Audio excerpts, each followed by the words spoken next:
Economy is about how people, business, and government use limited resources to satisfy needs and wants. It explains how supply and demand affect price and how economic choice impact society. South Korea is dealing with some big economic challenges right now. After the COVID-19 pandemic, inflation became a major concern, which means that the price of many things like food and goods are going up. At the same time, supply chain problems are affecting how goods are delivered, causing shortage or delays. These issues together are making everyday life more expensive and harder for both people and business to manage. The rising costs are putting pressure on the economy and making it difficult to manage to keep up. Okay, now let's look at some important numbers about South Korea economy in 2023. First, both inflation and interest rates were high, making things more expensive for people and business. By December 2023, the inflation rate reached 3.2%, meaning price keep going up. Another big problem was household debt, which was 273% of the country GDP. This means people own a lot more money than what the economy produces.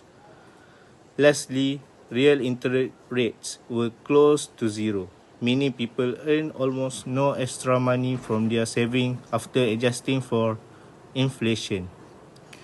These numbers show why managing inflation and debt is so important for South Korea economic stability.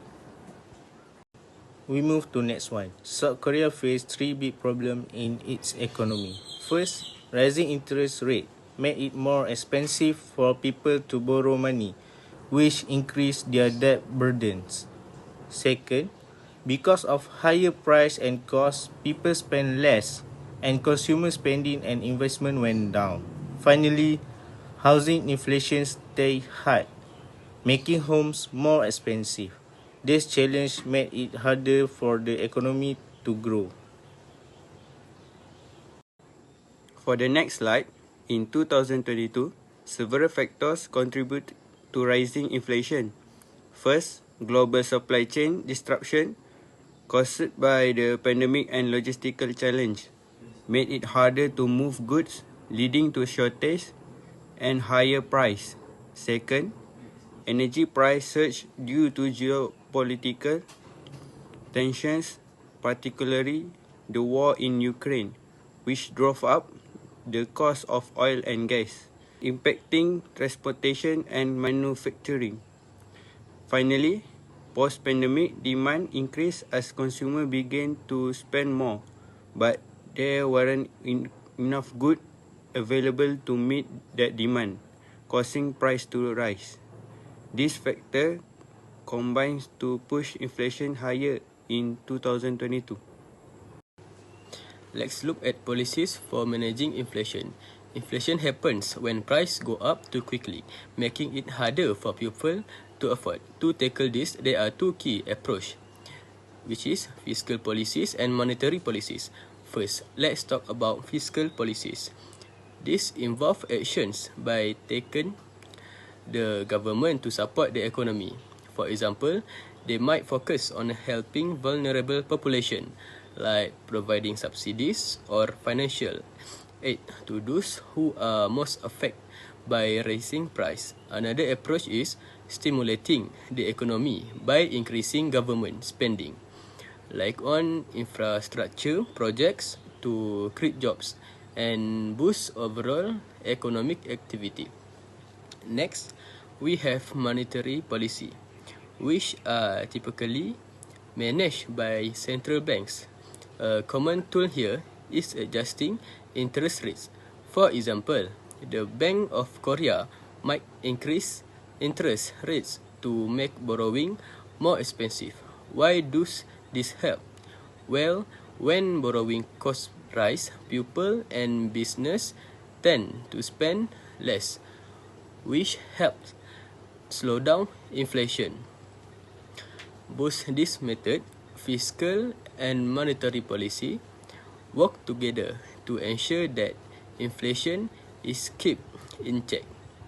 helping maintain the stability of the economy and protecting people to purchasing power. So now let's talk about method for the economic stabilization. Now, what does that actually mean? Essentially, it's all about ensuring that the economy stays balanced and avoid extreme fluctuation. There are two main methods highlighted here. First, we have the stabilizing the cost of good and service.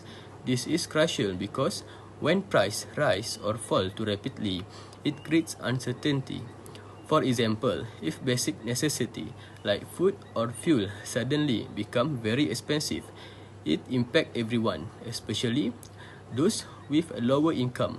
On the other hand, if price drop drastically, business might suffer and that can lead to job loss.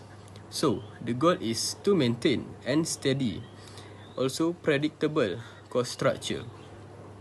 The second method is employment and trade support.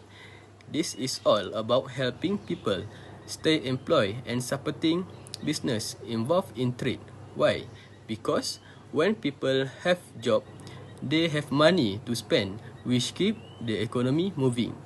And trade support ensure that businesses involved in exporting and importing can thrive, contributing to the overall economic health of a country. Together, this method work to create a more stable and resilient economy which benefit everyone. In conclusion, South Korea is facing some big economic challenge like rising price, growing household debt, and supply chain issue. To help, the government is raising interest rates to slow inflation, offering support to families struggling with higher costs, and helping business and workers stay afloat. In the long run, the focus is on managing debt wisely and building a strong, stable economy. By balancing this effort, South Korea hopes to protect its people now and set the stage for future growth.